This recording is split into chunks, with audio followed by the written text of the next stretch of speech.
एक मित्र ने प्रश्न पूछा है कि एक बार अपने सत्संग में बुद्ध एक कमल का फूल लेकर आए और जो भी सत्संग सुनने के लिए आए थे उनको कमल का फूल दिखाए। इसका क्या तात्पर्य है? बुद्ध ने सत्संग में कुछ नहीं बोला। बुद्ध मौन रहे, चुपचाप रहे और जितने भी भिक्षु, जितने भी सत्संग सुनने के लिए आए हुए थे, सभी मौन। इस बात पर जिज्ञासा उनकी बढ़ गई कि बुद्ध अब कुछ बोलेंगे, अब कुछ बोलेंगे, लेकिन बुद्ध कुछ नहीं बोले। मौन कितना आवश्यक है। मौन अपने आप में अभिव्यक्ति है, क्योंकि हमारा जीवन इंद्रियों के स्वभाव के अनुरूप जिया जा रहा है। कान सुनते हैं, आँख देखती है, नाक सूंघती है, जिह्वा स्वाद लेती है और स्पर्श से सुखद अनुभूति होती है। लेकिन जो व्यक्ति इंद्रियों से, मन से ऊपर उठ गया, उसका मौन मुखर होता है। उसका मौन अभिव्यक्ति है। उसका मौन सब कुछ कह देता है। कभी शायद आपको इसका एहसास हुआ हो या न हुआ हो। कभी एकांत में बैठकर अगर महसूस करेंगे तो अपने जीवन के रोजमर्रा के कार्यकलापों में भी आपको इसकी अनुभूति होगी। आप मौन हैं। किसी व्यक्ति के बारे में आपके अंदर से एक भाव उठा, एक विचार उठा। आपके अंदर विचार उठा, तब तक उस व्यक्ति की कुशल खबर या वह व्यक्ति आपके ही सामने या उस व्यक्ति का फोन आपको आ गया। इस बात को कभी आपने महसूस किया हो या न किया हो। आप रास्ते में चल रहे हैं, अचानक एक व्यक्ति का ख्याल आया, देखा कि वो व्यक्ति सामने ही है। ख्याल आया और व्यक्ति बिल्कुल सामने। आप कहोगे कि संयोग। संयोग जैसी बात नहीं है। इस अस्तित्व की तरंगें एक दूसरे से इस तरह से हम जुड़े हुए हैं कि हमें लगता है कि अगर हम मन से कोई अभिव्यक्ति करेंगे, इंद्रियों से कोई अभिव्यक्ति करेंगे, तभी वो किसी व्यक्ति तक पहुंचेगी। लेकिन बात यह नहीं है। कॉन्शियस जो मनुष्य का विज्ञान तत्व है, जो मनुष्य की अवेयरनेस है, होश है, वह पूर्ण होश हमारे कॉन्शियसनेस में है। कॉन्शियसनेस की अभिव्यक्ति होती है मन से या इंद्रियों से। लेकिन ऐसा नहीं है कि कॉन्शियसनेस अपने आप में होशपूर्ण नहीं है। वह पूर्ण जागरूक है। बस अभिव्यक्ति करने के लिए मन चाहिए, अभिव्यक्ति करने के लिए इंद्रियां चाहिए। और बुद्ध सुपर कॉन्शियस स्थिति में हैं, और सुपर कॉन्शियस स्थिति में जब बुद्ध पुरुष होते हैं तो हर व्यक्ति की, प्राणी मात्र की कॉन्शियस से जुड़े हुए होते हैं, उसको महसूस कर रहे होते हैं। इसीलिए तो बुद्ध देखते ही एक अनुभूति ले जाते हैं। इसीलिए तो बुद्ध की दृष्टि से ही मनुष्य का जीवन बदल जाता है। इसीलिए तो बुद्ध की छाया से, बुद्ध की हवा से, बुद्ध के दर्शन मात्र से जीवन बदल जाता है। इसीलिए तो आर्यजनों के दर्शन, बुद्ध ने कहा कि आर्यजनों के दर्शन करने चाहिए। इसीलिए तो तथाता की आवश्यकता है, इसीलिए तो गुरु की आवश्यकता है। गुरु के दर्शन मात्र से ही कॉन्शियस इवॉल्व हो जाती है।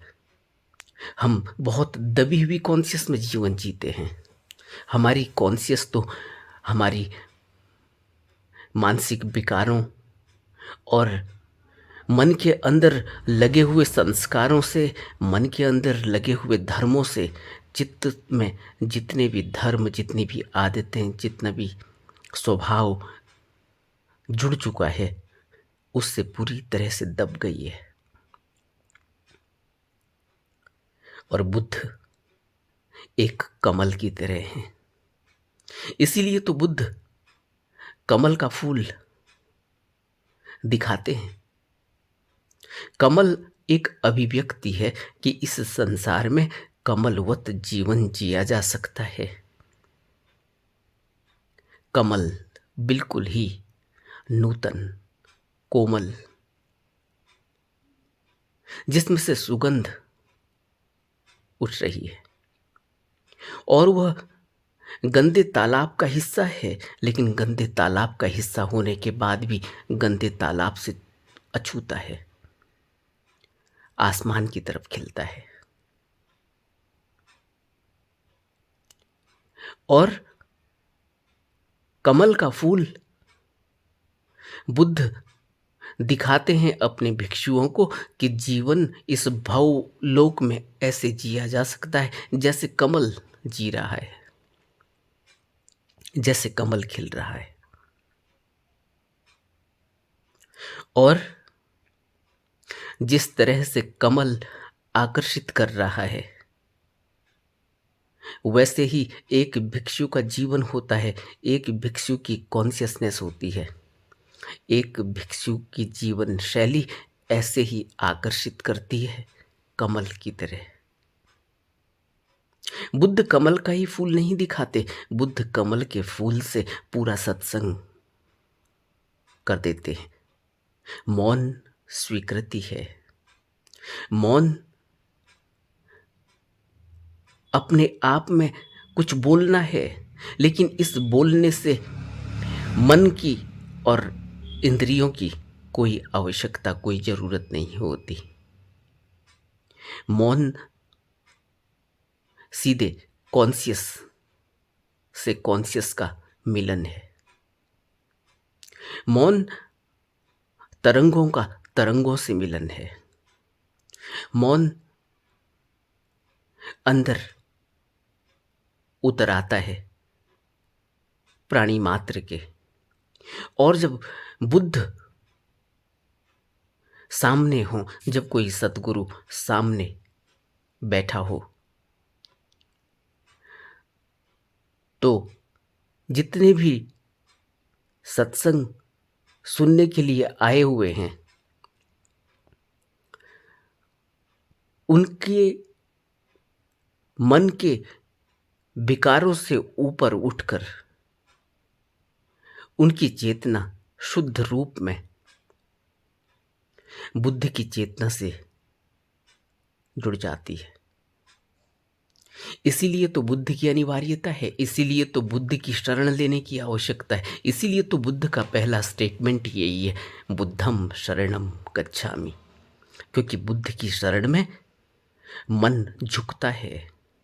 बुद्ध की शरण में मन में लगे हुए विकारों का प्रहाण हो जाता है, वो फन नहीं उठा पाते। बुद्ध की शरण में आत्मभाव विसर्जित हो जाता है। बुद्ध की शरण में अनात्मता का और अनित्यता का भाव जगता है। बुद्ध की शरण में हमें यह पता लगता है कि यह कमल का फूल जो अभी इतना प्रफुल्लित, इतना सुंदर, इतना सुगंध लिए हुए दिखाई पड़ रहा है, अगले ही क्षण यह कमल का फूल ऐसे नहीं रहेगा। यह कमल का फूल विदा हो जाएगा। यह कमल का फूल अनित्यता लिए हुए है। यह कमल का फूल अनात्मता लिए हुए है। यह कमल का फूल अभी मेरे हाथ में है, बुद्ध कह रहे हैं, बताना चाहते हैं, हमें संकेत दे रहे हैं कि अभी यह कमल का फूल मेरे हाथ में है। इससे थोड़ी देर पहले यह कमल का फूल किसी और के हाथ में रहा होगा। इससे पहले यह कमल का फूल आसमान को, आसमान की ऊंचाइयों को छू रहा होगा। अभी यह मेरे हाथ में है। अभी यह कमल का फूल भव बंधनों से मुक्त आकाश की तरफ उठ रहा था, आकाश की तरफ मुंह किए हुए था और गंदे तालाब की बदबू से बिल्कुल ही अछूता था। गंदे तालाब की कोई भी गंदगी इसमें लिप्त नहीं थी। यह वहां रहते हुए भी अछूता था। मनुष्य का जीवन, एक भिक्षु का जीवन, एक प्रवर्जित का जीवन ऐसे ही होना चाहिए, कमलवत। बुद्ध कमल का फूल दिखाते हैं। भिक्षु सोच रहे हैं कि आज बुद्ध सत्संग करेंगे, कुछ और सीखने को मिलेगा, कुछ और सुनने को मिलेगा, कुछ और नया बुद्ध बताएंगे, कुछ नया सत्संग करेंगे। लेकिन बुद्ध कमल के फूल को लेकर मौन बैठे रहे और तभी बुद्ध का प्रिय शिष्य महाकाश्यप खिलखिलाकर हंस उठा।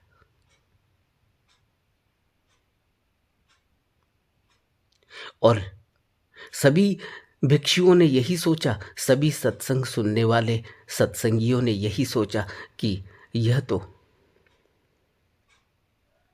अच्छी बात नहीं है कि बुद्ध के सामने इस तरह से खिलखिलाकर हंसना। यह तो अच्छी बात नहीं है, क्योंकि यह शोभा नहीं देता। बुद्ध के आगे खिलखिलाकर हंसना शोभा नहीं देता। लेकिन बुद्ध और महाकाश्यप के बीच अंतरतम में इस तरह से जुड़ाव पैदा हुआ, इस तरह से एक चमक महाकाश्यप ने पाई। ऐसी महाकाश्यप के अंदर चिंगारी उठी, ऐसी रोशनी जगी। अत्तो दीपो भव। महाकाश्यप पूरी तरह से खिल उठा। महाकाश्यप के अंदर जो प्रकाश का अनुभव हुआ है, वह एक अनुभूति थी महाकाश्यप की, कि महाकाश्यप को कुछ विशेष मिला। उस फूल को दिखाते ही बुद्ध की वह चमक, बुद्ध की वह किरणें महाकाश्यप में प्रवेश कर गई और महाकाश्यप खिलखिलाकर हंस उठा कि उसे मिल गया, उसने पा लिया। और बुद्ध ने जब उसके स्वीकार भाव को देखा कि उसको मिल चुका है उसने प्राप्त किया, उसने स्वीकार किया। उसके अंदर मैं भाव, अहम भाव, अहंकार का भाव नहीं था, तभी तो वह उस प्रकाश को ग्रहण कर सका। हम में और बुद्ध में, हम में और एक गुरु में क्या दूरी है? हम में और एक गुरु में यही दूरी है कि हम मैं भाव के पर्दे की वजह से गुरु के उस प्रकाश को ले नहीं पाते। गुरु तो दाता है, दानी है, दे रहा है, लगातार दे रहा है, बांट रहा है। और जब बुद्ध कहते हैं कि जागो, वक्त निकला जा रहा है, बुद्ध यही कहना चाह रहे कि देर मत करो, जल्दी से जल्दी उस प्रकाश को अपने अंदर प्रज्वलित कर लो, उस प्रकाश को अपने अंदर उघाड़ लो, इस पर्दे को गिरा दो। बाहर जो यह काला पर्दा है अहम का, मैं का, आत्मभाव का, आत्मता का, इसको विसर्जित कर दो। और जैसे ही यह आत्मभाव का पर्दा गिरा, वैसे ही वह प्रकाश उतर आता है, वैसे ही वह प्रकाश नजर आता है। महाकाश्यप को उस दिन वह प्रकाश नजर आ गया। बुद्ध सामने है, बुद्ध का वह तेजस्वी रूप, बुद्ध का वह सूर्य के समान खिला हुआ प्रकाश महाकाश्यप को दिखाई दिया। महाकाश्यप आनंद विभोर होके हंस उठा और बुद्ध ने वह फूल महाकाश्यप को दे दिया। यह फूल महाकाश्यप ही इसका एकमात्र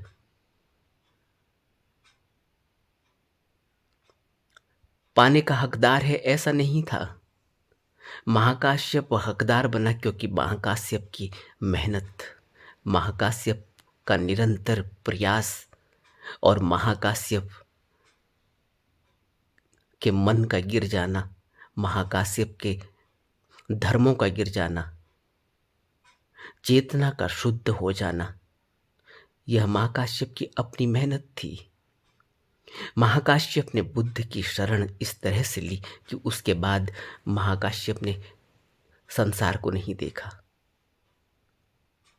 और हम बुद्ध की शरण लेते हैं, हम किसी गुरु की शरण ले रहे हैं, लेकिन हम जब गुरु की शरण ले रहे हैं तो गुरु के प्रति हमारी श्रद्धा, गुरु के प्रति हमारा विश्वास, गुरु के प्रति हमारी नम्रता, गुरु के प्रति हमारा प्यार कितना है, यह हमें अपने से पूछना चाहिए। अपने से इस बात को अंदर में आत्मसात करना चाहिए कि क्या हम इस बात को स्वीकार कर पाए हैं? क्या हम अभी तक इस बात को अपने अंदर बैठा पाए कि हमें अपने जीवन को कैसे जीना है?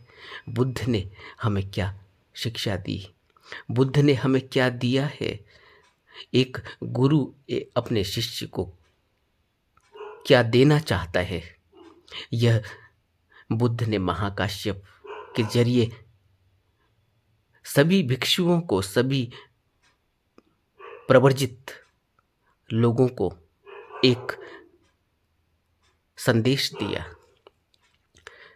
पाया सिर्फ महाकाश्यप ने ऐसा भी नहीं है, महाकाश्यप की तरह कई लोग महापरिनिर्वाण को पा लिए, लेकिन उस दिन बुद्ध जो देना चाहते थे वह महाकाश्यप ही ले पाया। और उस फूल के जरिए बुद्ध का संदेश बिल्कुल ही स्पष्ट और साफ है कि एक फूल की तरह बिना भार के जीवन जिया जा सकता है। नानक के साथ भी यही घटना घटी। नानक जब अपनी उदासियों में जब भ्रमण पर निकले तो एक बार वह एक गांव के नजदीक पहुंचे।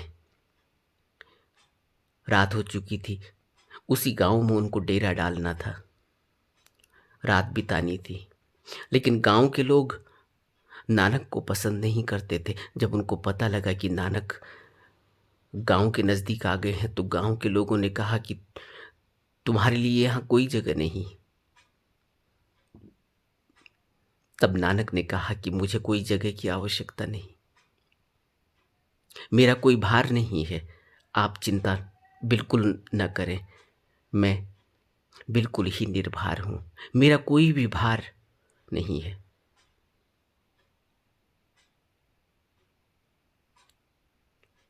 इस तरह से निर्भर जीवन एक बुद्ध का होता है, एक बुद्ध की शरण में गए हुए शिष्य का होता है।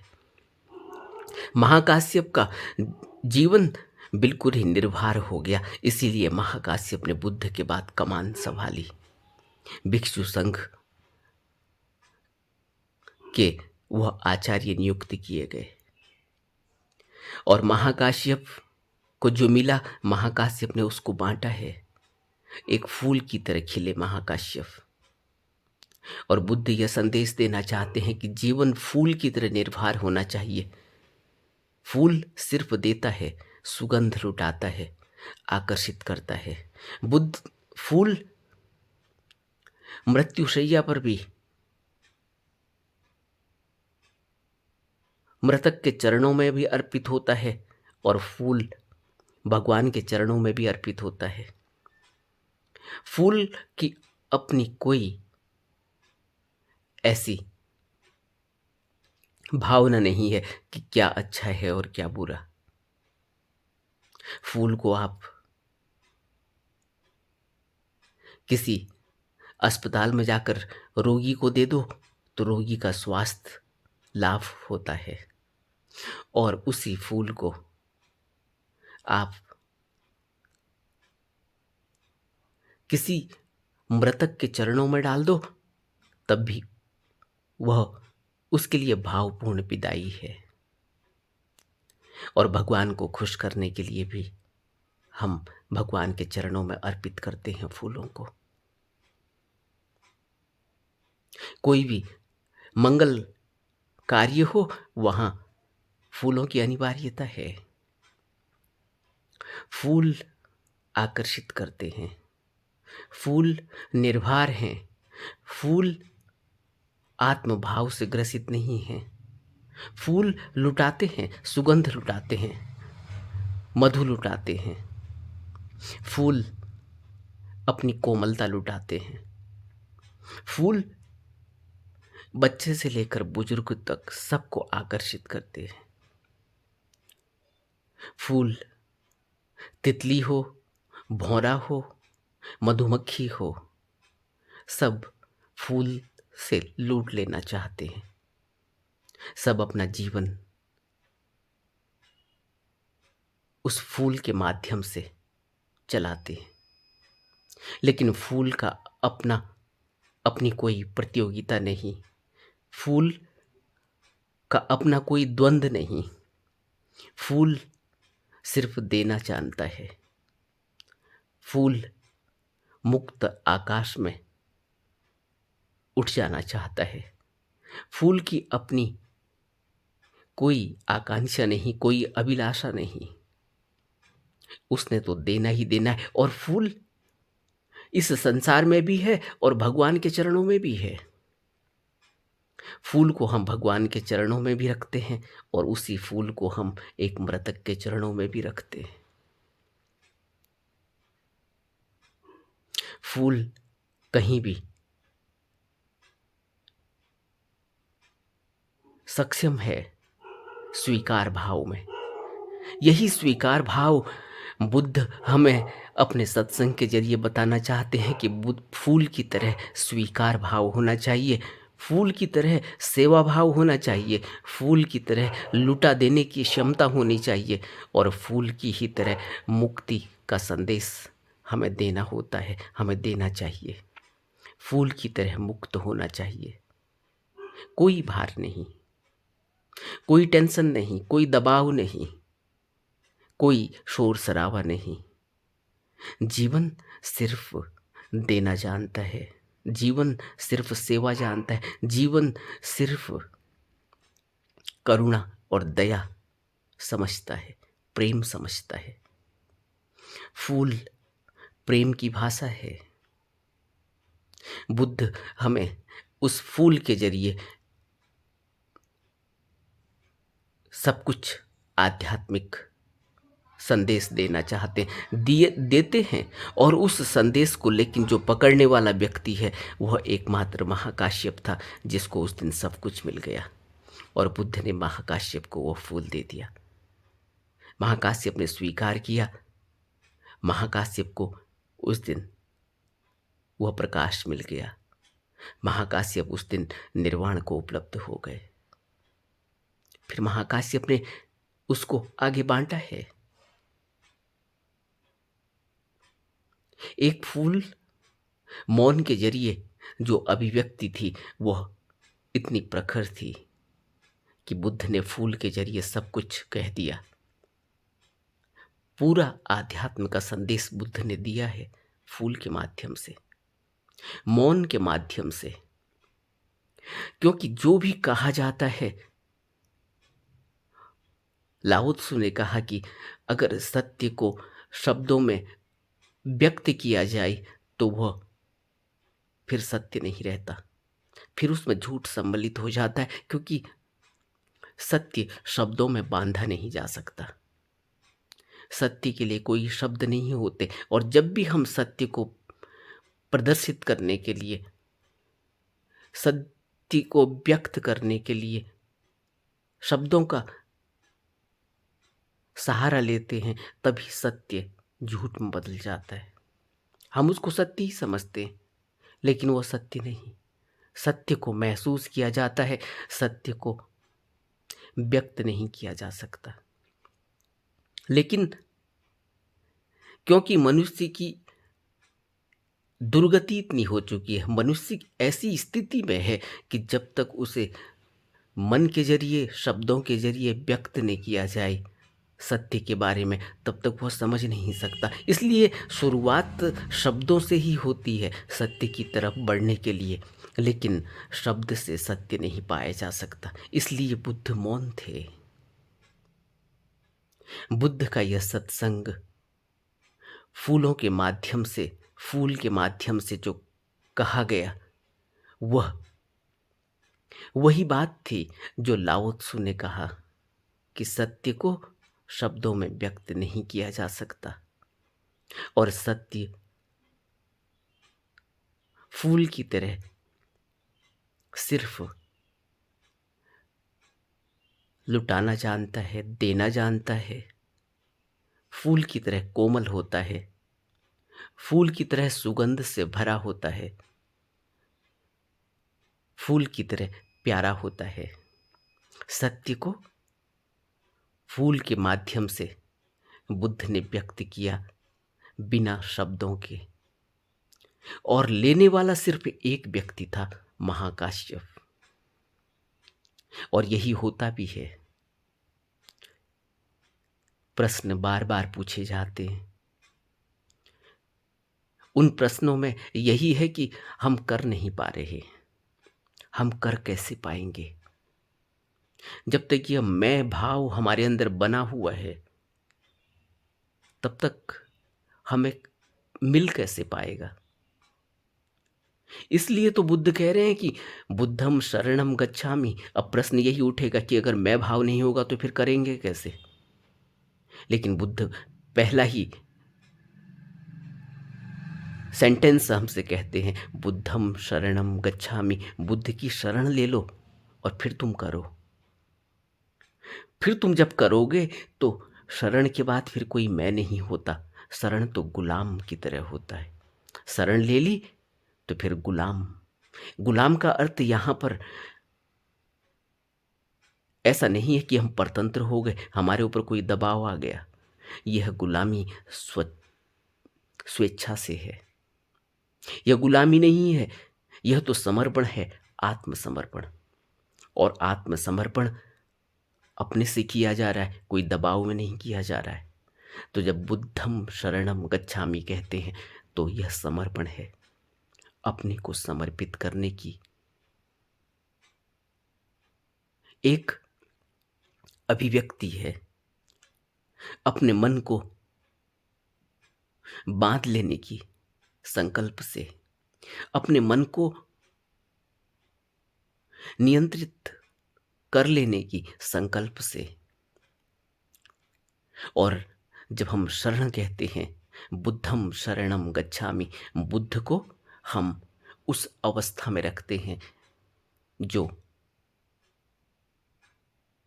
अगम है, जो अनामी है, जिसका कोई नाम नहीं, जो अव्यक्त है, जिसको व्यक्त नहीं किया जा सकता, जो शून्य है,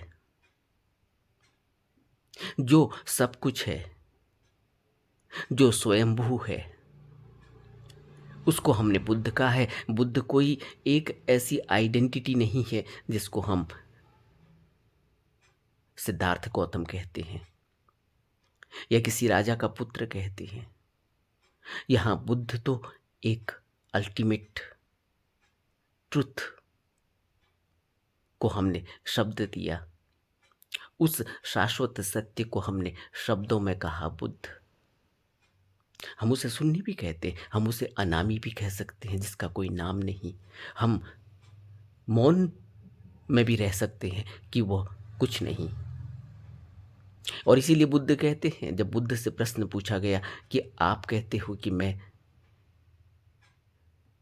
कुछ भी नहीं हूं, और यह बुद्धम शरणम गच्छामि कहते हैं और आपकी शरण लेते हैं, आप स्वीकार कर लेते हो, फिर यह कैसा कॉन्ट्राडिक्शन। तब बुद्ध कहते हैं कि यह भी नहीं जानते कि बुद्ध कौन है। जब इनको यह पता चल जाएगा कि बुद्ध यह खुद हैं, तो फिर यह बुद्धम शरणम गच्छामि भी नहीं कहेंगे, फिर यह अपनी ही शरण चले जाएंगे। बुद्ध के अलावा तो दूसरा कोई है ही नहीं। कण कण में बुद्ध ही तो है, कण कण में वो कॉन्शियसनेस ही तो है, कण कण में वही चेतनता है, शुद्ध चेतन अवस्था, जिसको हम शून्य कहते हैं। हमें इस तरह से अपने जीवन को ढालना है, अपने जीवन को जीना है। और ऐसे जीवन जीने के लिए हमें किसी सतगुरु का सहारा लेना होगा, किसी बुद्ध की शरण लेनी होगी, किसी शास्ता के दर्शन करने होंगे, किसी शास्ता के चरणों में बैठना होगा और अपने को पूरी तरह से न्यौछावर कर देना होगा उस शून्य में, उस कमलवत फूल की तरह अपने आप को लुटा देना होगा, अपने को इस आत्मभाव से, इस अनित्य भाव से, इस नित्यता के भाव से ऊपर उठा लेना होगा। अनित्यता, अनात्मता अगर गहरे में महसूस हो गई तो फिर जो जीवन में मिलता है वह शाश्वत सत्य ही है, जिसको व्यक्त नहीं किया जा सकता। बुद्ध व्यक्त करते रहे शब्दों के माध्यम से, लेकिन बुद्ध यही देखते हैं कि भिक्षु उस अवस्था से, उस अनित्यता की अवस्था को, उस अनात्मता की अवस्था को नहीं अभी समझ पा रहा है। तब बुद्ध चुप हो गए। बुद्ध ने व्यक्त किया फूलों के माध्यम से, फूल के माध्यम से, और वह फूल के माध्यम से जो व्यक्ति थी, अभिव्यक्ति थी, मौन, मौन में एक अभिव्यक्ति थी उस शाश्वत सत्य की, जिसको सिर्फ महाकाश्यप समझ पाया, और महाकाश्यप को उसी दिन सब कुछ मिल गया। हमें भी बुद्ध के इन वचनों से अपने जीवन को बदलने की पूरी कोशिश करनी चाहिए। इसके लिए हमें हर तरफ से सहारा लेना होगा। पहली बात है बुद्ध की शरण, किसी गुरु की शरण। और जब बुद्ध की शरण ले ली, किसी गुरु की शरण ले ली, फिर कोई दूसरा सहारा खोजने की आवश्यकता नहीं। फिर आगे को बढ़ना है, फिर दूसरे की तरफ नहीं देखना, फिर कोई डाउट नहीं रखना, फिर कोई संशय नहीं रखना। और हम संशय में जीवन जीते हैं, यही हमारे दुख का कारण है। हम बुद्ध की शरण भी जाते हैं, हम किसी गुरु को अपना भी लेते हैं, उसके बावजूद भी एक संशय, एक डाउट बना ही रहता है। यह हमारे व्यक्तित्व की निशानी है कि हमारा व्यक्तित्व अभी मुखर नहीं, प्रखर नहीं, हमारा व्यक्तित्व अभी संकल्प से भरा नहीं, हमारे व्यक्तित्व में अभी वह प्रौढ़ता नहीं आई, अभी हमारे व्यक्तित्व में वह मैच्योरिटी नहीं आई। जब हमने गुरु को धारण कर लिया, गुरु की शरण ले ली, तो उसके वचनों को अपने जीवन में उतार कर वैसा जीवन जीने की ओर बढ़ना है, वैसा जीवन जीना है। तब एक वक्त ऐसा आता है जब हम अपने गुरु के मौन को समझ सकते हैं, और जिसने भी गुरु के मौन को समझ लिया वह महाकाश्यप की ही तरह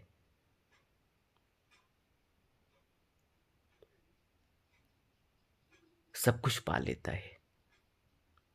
नमो बुद्धाय।